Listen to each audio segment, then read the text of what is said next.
வணக்கம், நான் உங்கள் Siva. Welcome to cooking man Tamil. நம்ம இன்னைக்கு என்ன ரெசிபி பார்க்க போறோம்னா ஃப்ரூட் கஸ்டர்ட் செய்யறது எப்படின்னு பார்க்க போறோம். வாங்க, அதுக்கு தேவையான பொருட்கள் என்னென்னு பார்த்துருவோம். நம்ம கஸ்டர்ட் பவுடரை கட்டி சேராம நல்லா கரைச்சிக்கிடுவோம். 2 ஸ்பூன் போடுங்க போதும், அதிகமாலாம் போட வேண்டாம். மில்கோட சேர்ந்து நம்ம எடுத்து கரைச்சி வச்சுக்கணும். இந்த அளவுக்கு நல்லா கரைச்சிக்கிட்டீங்கன்னா கட்டி உழுகாம கரைக்கணும்.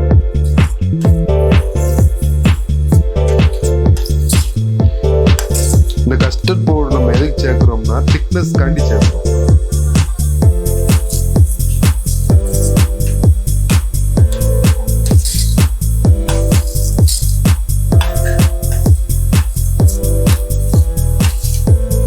அப்படி கார்லிக் பண்றதுக்கு அப்படி 5 இது ஒரு திராட்சை, கொஞ்சம் போல வாழைப்பழம், இதெல்லாம் எடுத்து இப்படி போட்டுக்கோங்க.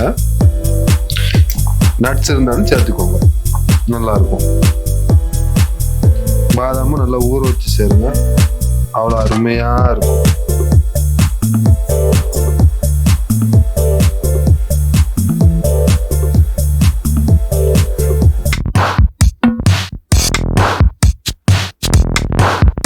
கற்பூரவள்ளி வாழைப்பழம் 2, பச்சை திராட்சை 100 கிராம், ஒரு பெரிய சைஸ் ஆப்பிள் 1, தோல் சீவி நீக்கிய ஆப்பிள் 1, 100 கிராம் கருப்பு திராட்சை, ஒரு பெரிய சைஸ் மாதுளம்பழம், பால் 1/2 litre, custard powder 2 table spoon, agar தேவையான அளவு, சப்சா சீட்ஸ் 2 டேபிள் ஸ்பூன், ஜீனி தேவையான அளவு.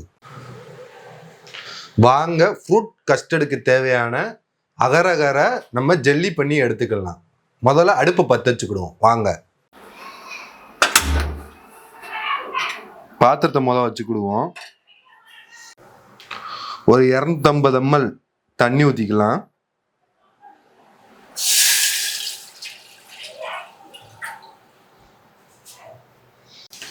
தண்ணி இந்த அளவுக்கு கொதிச்சதுக்கு அப்புறம் நம்ம அகரகரை சேர்த்துக்கிடுவோம். இதுக்கு பதம் எதுவும் தேவையில்லை.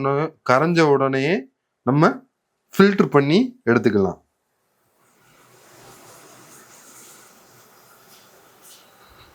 கரைஞ்சதுக்கு அப்புறம் ஒரு 2 ஸ்பூன் ஜீனியை போட்டு நம்ம இதை இறக்கிடலாம்.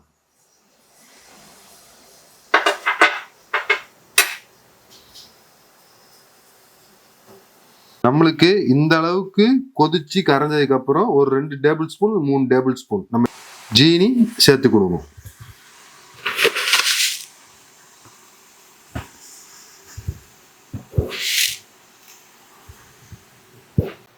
நல்லா கரைஞ்சிருச்சு. இப்ப நம்ம அடுப்பு ஆஃப் பண்ணிக்கலாம். ஆஃப் பண்ணிட்டு இந்த மாரி ஒரு பிளேட்ல மாத்திக்கணும்.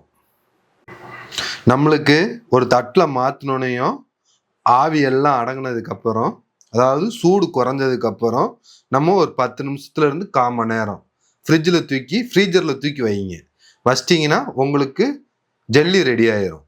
வாங்க, நம்ம இந்த கேப்பில் ஃப்ரூட் கஸ்டர்ட் செய்கிறத ஆரம்பிச்சிடலாம். வாங்க, முதல்ல நம்ம பாலை ஊற்றிக்கிடுவோம். 1/2 லிட்டர் பால். இதுலேருந்து நீங்கள் கொஞ்சம் எடுத்து வச்சுக்கோங்க. கஸ்டர்ட் பவுடர் நம்ம கரைக்கணும்ல, எடுத்து வச்சுக்கோங்க.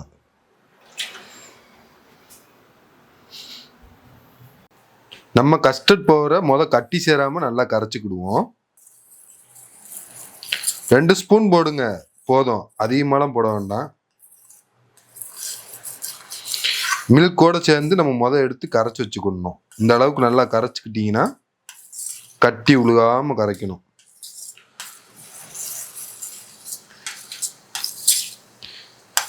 இந்த கஸ்டர்ட் பவுடர் நம்ம எதுக்கு சேர்க்கிறோம்னா திக்னஸ் காண்டி சேர்க்கிறோம்.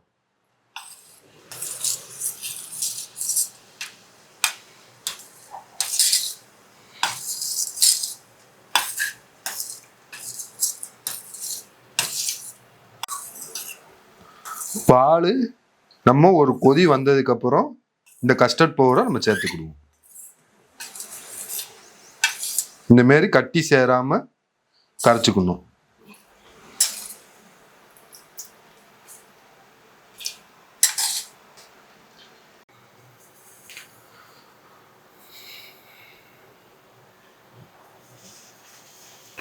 பால் நல்லா கொதிச்சு இந்த அளவுக்கு மேலே வந்தோடனே நம்ம அடுப்பை ஸ்லோ ஃப்ளேமில் வச்சுக்கணும். நல்லா வரட்டும், நம்ம ஸ்லோ ஃப்ளேமில் வச்சுக்கணும்.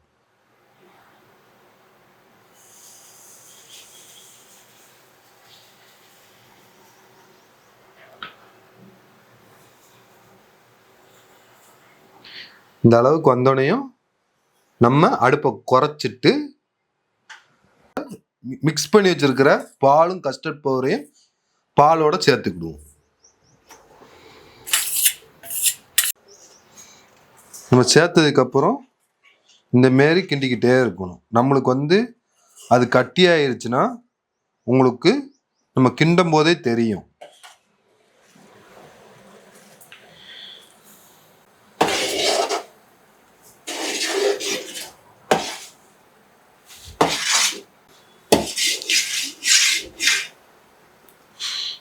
இந்த அளவுக்கு கட்டி ஆனவனையும் நம்ம அடுப்பை ஆஃப் பண்ணிக்கலாம். ஒரு பவுலுக்கு டிரான்ஸ்ஃபர் பண்ணிக்கலாம். அப்படி முத்துக்கள், மாதுளை முத்துக்களை அள்ளி தூவிக்கிட வேண்டியதான். அப்படி தூவிட்டு இது பரபரன்னு தூவுங்க, தரமா இருக்கும். அவ்வளோ டேஸ்டா இருக்கும். பிள்ளைகளுக்கு செஞ்சு கொடுங்க. நல்ல ஹெல்த்தியான ஃபுட்டு. அடுத்து பொடுசா நறுக்கி வச்ச ஆப்பிள் துண்டுகள், தோல் நீக்கி கூட நீங்க சேர்த்துக்கலாம், நல்லா இருக்கும். சின்ன பிள்ளைய கழிக்காம சாப்பிடுங்க. அப்படி சேர்த்துக்கோங்க.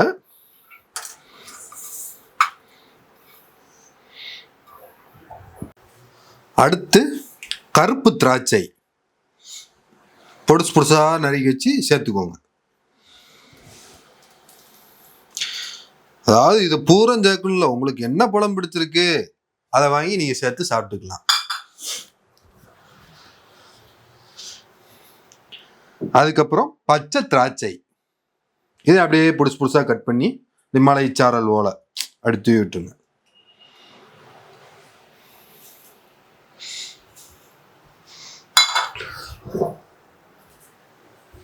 அதுக்கப்புறம் இந்த ஜப்சா சீட்ஸ் அப்படி தண்ணியோடய சேர்த்துருங்க, ஒன்றும் செய்யாது. எனக்கு பிடிக்கும். இதெல்லாம் உங்களுக்கு ஆப்ஷன் தான், நீங்க சேர்க்கணும்னா சேர்க்கலாம், இல்லாட்டி இருக்கலாம்.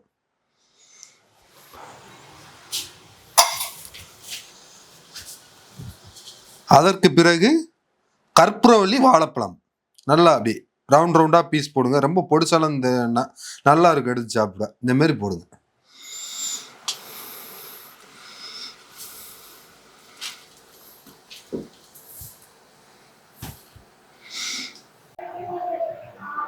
நம்ம ஃப்ரீஸ் பண்ண அகரகரு ஜெல்லியா மாறிடுச்சு. நம்ம துண்டுகளாக்கி அதையும் சேர்த்துக்கிடுவோம். இது பூராமே உங்களுக்கு ஆப்ஷனல் தான். உங்களுக்கு என்னென்ன வேணுமோ நீங்க அதை மட்டும் சேர்த்துக்கலாம், எது வேண்டாமோ அதை ஸ்கிப் பண்ணிக்கலாம். இதெல்லாம் வெயில் டயத்துக்கு சேர்த்தீங்கன்னா கொஞ்சம் குளிர்ச்சி நல்லா இருக்கும். சப்ஜா சீட்ஸ் இதெல்லாம் சேர்த்து சாப்பிட்டீங்கன்னா நல்லா இருக்கும். நல்லா பொடி துண்டுகளா கண்ணாடியோட வந்துருங்க. நீ வந்தோடனையும் அப்படி சேர்த்துக்கோங்க. இந்த ஸ்டேஜ்ல நீங்க சேர்த்துக்கோங்க. இதை மட்டும் செஞ்சு கொடுங்க, புது மாப்பிளோட ஆயிடுவாங்க. இதில் நீங்க இன்னும் நட்ஸ் சேர்க்கலாம், பாதாம் முந்திரி பிஸ்தா எதுனாலும் சேர்க்கலாம். இதெல்லாம் போட்டு முடிச்சதுக்கு அப்புறம் ஒரு கரண்டி, நம்ம கிண்ட வச்சிருக்கிற கரண்டி எடுத்து அப்படி அழுங்காம அப்படியே அப்படி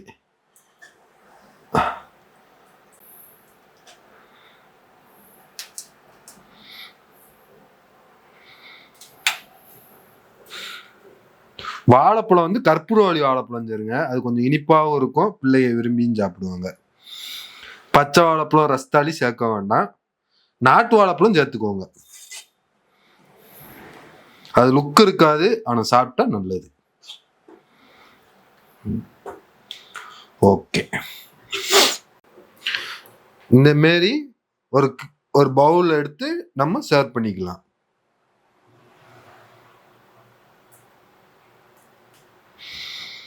செஞ்சு சாப்பிட்டு பாருங்க, அப்படி இருக்குங்க. கஸ்டர்ட் பவுடர் மட்டும் கம்மியா சேர்த்துக்கோங்க. கம்மியான நான் சொன்ன அளவுக்கு சேர்த்துக்கோங்க.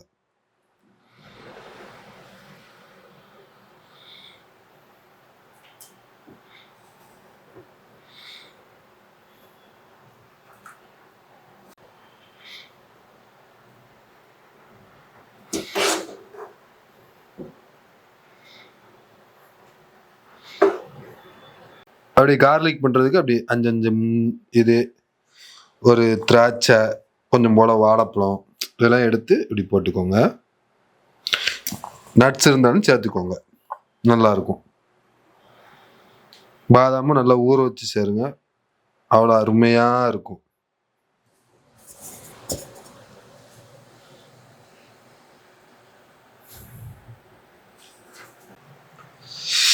வாங்க நம்ம சாப்பிட்டு பார்த்துருவோம்.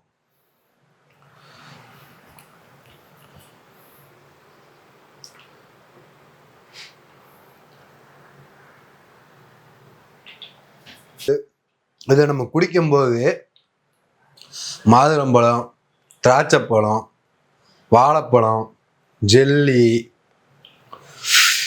சப்சா சீட்ஸு, பால், ஜெல்லி எல்லாமே நம்ம உடம்புக்கு தேவையானது, நல்லது, குளிர்ச்சி. இதை நீங்கள் டெய்லி செஞ்சு சாப்பிட்டு பாருங்கள், அவ்வளோ அருமையாக இருக்கும். இந்த ரெசிபியை மறக்காமல் வீட்டில் செஞ்சு பார்த்துட்டு எனக்கு கமெண்ட் பாக்ஸில் கமெண்ட் பண்ணுங்கள். உங்கள் வீட்டில் உங்கள் கணவர் உங்கள் குழந்தைகளுக்கு கொடுத்து டேஸ்ட் பண்ணி எப்படி இருக்குன்னு கேளுங்க. இது முழுக்க முழுக்க ஆரோக்கியமானது. செஞ்சு சாப்பிட்டு பாருங்கள். ஒரு நிமிஷம் சப்ஸ்கிரைப் பண்ணிக்கோங்க நம்ம வீடியோவை மறக்காமல். உங்களை மீண்டும் அடுத்த வீடியோவில் சந்திக்கிறேன். நன்றி, வணக்கம்.